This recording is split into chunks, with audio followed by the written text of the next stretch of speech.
Kadapa situation is a different situation because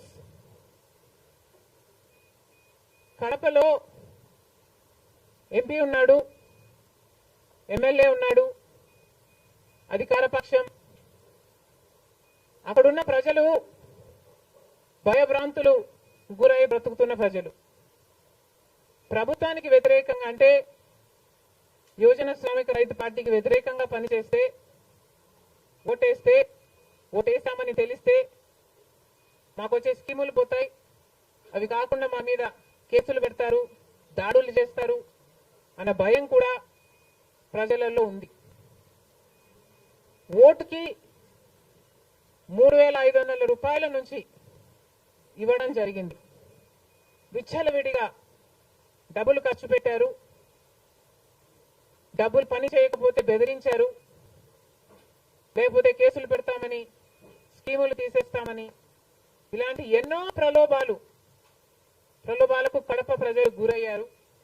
ఇవన్నీ కూడా పనిచేశాయి. నేను కడపలో గెలవకపోవడానికి కారణం టైం అనే నేను అనుకుంటున్నాను. బికాస్ నేను కడపలో తిరిగింది కేవలం 14 రోజులు మాత్రమే.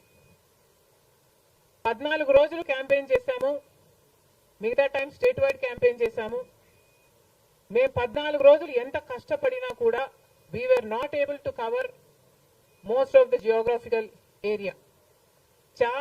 చాలా మటుకు రూరల్ ప్రాంతాలలో కనీసం రాజశేఖర రెడ్డి బిడ్డ పోటీ చేస్తుంది అన్న విషయం కూడా చాలా మందికి తెలియలేదు.